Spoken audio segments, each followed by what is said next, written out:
يا صباح الخير، ازيكم يا امارات يا حلوين؟ وحشتوني قد الدنيا. مبدئيا كده بقى انا داخله لكم طبعا بتحضيرات في المطبخ. دي بقى فرخه انا جبتها وغسلتها كويس قوي، يوم بحاله وقطعتها. يعني ايه اكتر، يعني من 8 قطع او هي 8 قطع. عشان ايه هتبلها اعملها كنتاكي في البيت. غسلها كويس قوي، هي زي الفل. شايفين النظافه؟ الفراخ واللحوم. يعني اللحوم يعني مش هنتك عليها، او اللحمة الحمراء في الغسيل، لكن انا دايما بغسلها برضو بليمون. اللحمة. لكن حقيقي لازم الطيور بتتغسل كويس قوي. انا بقى هبتدي ان انا هحضر لها الخلطة بقى ايه عشان اعملها بقى في الايه في التلاجة. انا مش هعمل النهاردة ايه، الفرخة كنتاكي النهاردة.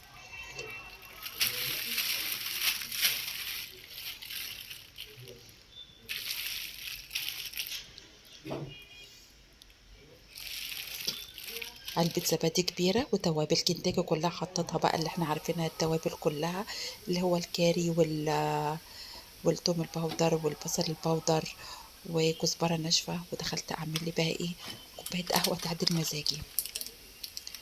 ايه هفطر بقى دلوقتي، انا يعني اغلب الوقت بشرب القهوة على ريق النوم دايما يعني، وهو ده الايه الغالب يعني. انا ما بفطرش الاول، ما باكلش. يعني عندي مزاج ان انا اشرب القهوة على ريق النوم عشان افوق.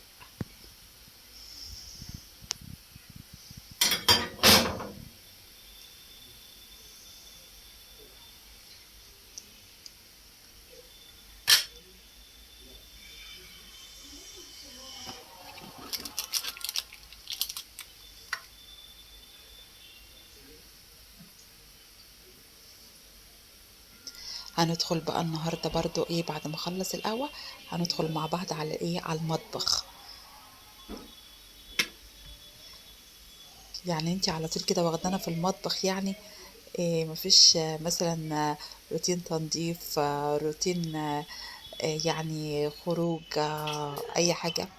انا بقول لكم انا فعلا مطحونة جدا في الامتحانات، ويعني انا ما بحبش ان انا ادخلكم بتاع بقى في التنظيف والمسح والحاجات دي كلها وغسيل الهدوم والغسالة والحاجات دي. هو فعلا فيديو بيبقى مشجع جدا، بس انا بقى اقول لكم بقى روتين الغدا بتاع النهارده. إيه، السمك دوت اللي هو المكرونة أنا جايباه ب90 جنيه، جايبة كيلو ونص. على فكرة هي بتبقى جميلة جدا لأنها هي دي البلدي، طعمها روعة. يمكن أحلى من البلطي خالص. البلطي ده طبعا كله مزارع، يعني فين وفين لو هجيب أنا السمك البلطي بيبقى إيه صح كده، وبيبقى يعني إيه عشان يبقى طعمه حلو، وبجيب يعني اللي هو نوع خاص كده. يعني أنا ما بحبش إن هو المزارع المشهور ده في السوق اللي هو الكتير ده. دي بقى سمك المكرونة احنا بنحبها جدا، زي ما هما بيقولوا كده بناكلها كده برصة كده يعني، لان هي صغيرة جدا في الحجم ده احنا بنحبها.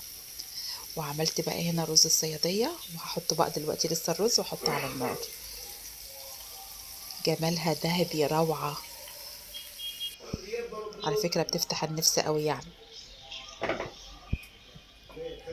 والى اللقاء في فيديو جديد، وانتظروني ان شاء الله.